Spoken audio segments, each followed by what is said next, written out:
Yo guys, what's up? Welcome back to some Zero Hour. Today we are on Homeland Rocks and we've got Game of Thrones 54 versus ER12. I think one of these, Game of Thrones 54 is a guy called Phoenix. You may recognize a guy called Phoenix, but I'm not 100% sure, so we're going to call him Game of Thrones. We've got Tank versus Infantry, so a very hard matchup. Phoenix or Game of Thrones in the north, and in the south we've got Infantry ER12. Let's see how this one is going to go, because obviously it's massively in favor of the Infantry General. Let's see if Tank is able to pull off a victory or not. We've got Tank going for a forward dozer and a supply back at home. The supply is quite far away. I don't think that's the perfect supply or anywhere near it. We've got Infantry. He did a barracks first, facing kind of inwards, and Infantry just kind of grouped up there. Supply a little bit far away there, supply a little bit far away there. So potentially not the highest level of matchup. The supply is quite far away and a little bit of a strange positioning of the buildings, and the units not really being moved around. No bunker anywhere or anything like that. You normally want to do like a bunker on like the side that you're not going to be defending. If you're not going to be doing two war factories, you tend to be want to do in a bunker, and also probably expanding and exploring with this dozer, maybe going over here. But we got Game of Thrones going for two war factories, which is pretty unusual. Really close to the infantry's base. The flamer is going to get in and actually going to start flaming this supply. That supply is 100% going to go down, and this infantry player is looking pretty weak, to be fair. The flamer is probably going to get the war factory as well, or it's going to get very close. I think actually it probably won't kill it. Actually, it will damage it, but won't kill it, because that one there is very, very full. So let's see if infantry is going to be able to hold on, or is he just going to die simply from this push or not. So the tank is being repelled a little bit. The power is likely going down. This positioning from the outpost there is very, very bad, because you don't want to really be near the power plant. Some wasted units from the tank player there. Rather than sending them back, you just kind of send them straight to their death. One of these is really, really full. I think it's that one. And these units from tank are actually all going down. Got a troop crawler now coming in. Still no second supply from ER12. Not bothered about repairing it. He should recognize now that all the aggression is coming from this side. So that's why the dozer should have been sent nice and early to scout. Even if it dies, if you get a supply up, it's a massive advantage. Because if one dozer dies, you've still got another one. So it's no problem. It's worth the risk. Tank is taking enormous damage now, and to be honest, this might just be the end of the game right here, because Tank is taking insane damage. If these two war factories go down, and there's nothing really behind that at all, we've got two red guards out. These two massively powerful outposts, and every time they kill something, these are getting more and more vetted up inside. So it's bugged out a little bit now. It depends what comes out of here. Flamer, is he going to be able to kill one of these outposts? It's not looking likely. One outpost is going to get popped open. A Flamer does go down.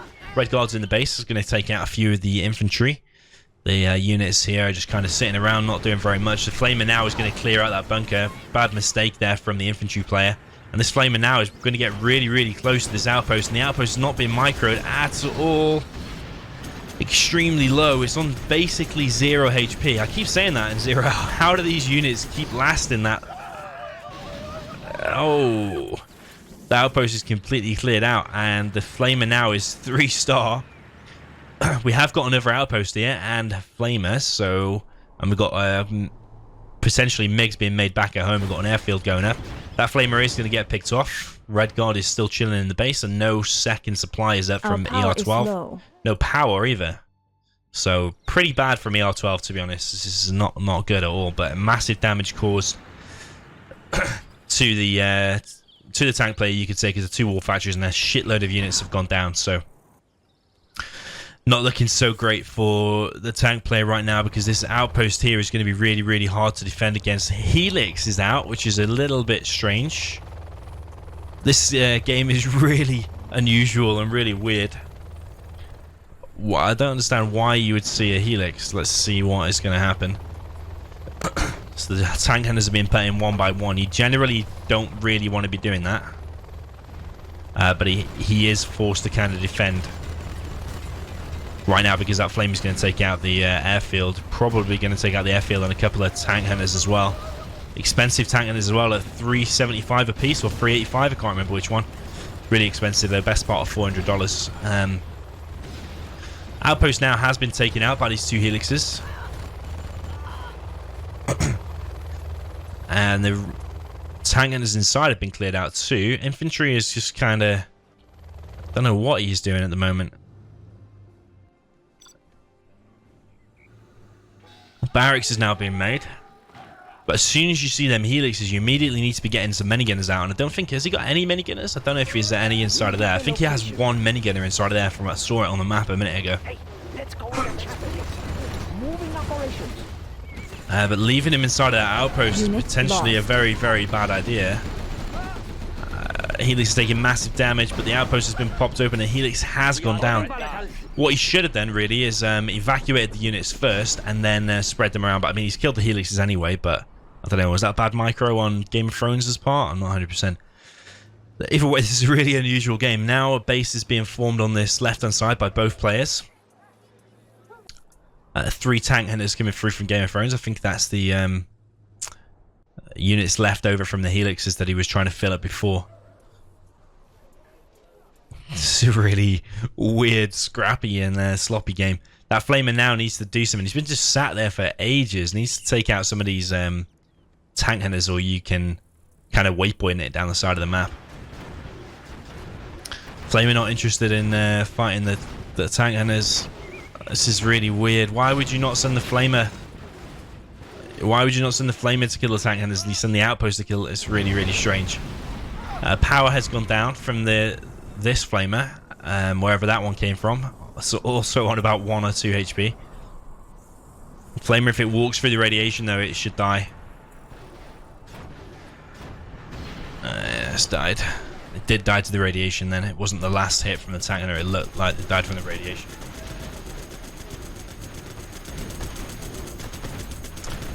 That tower is going to go down and it's probably going to kill everything underneath it.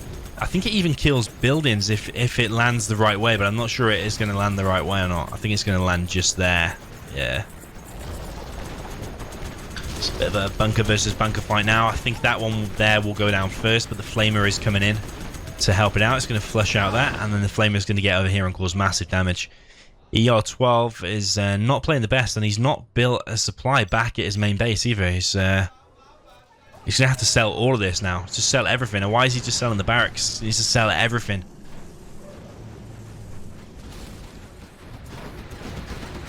Flamer has snuck through from the tank. So is that a tank player? Yeah, not even sure which one. That was the infantry player.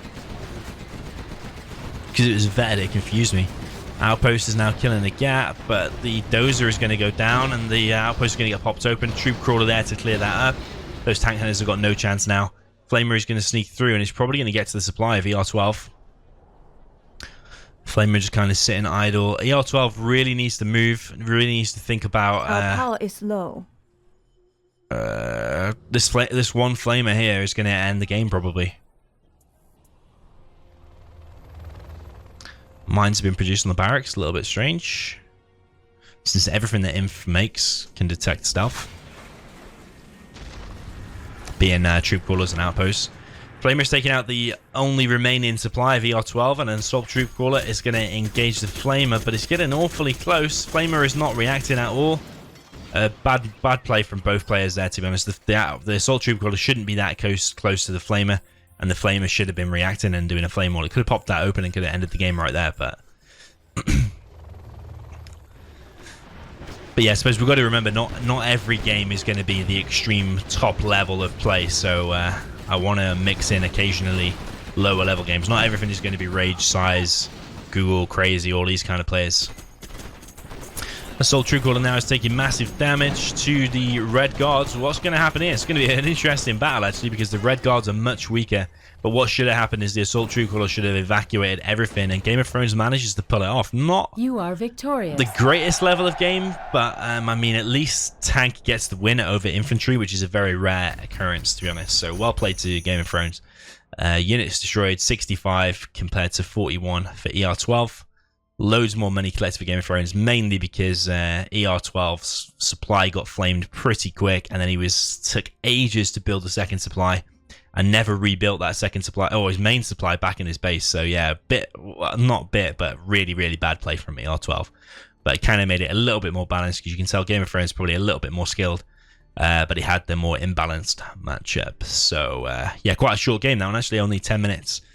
But yeah, cool. GG, and I'll see you soon.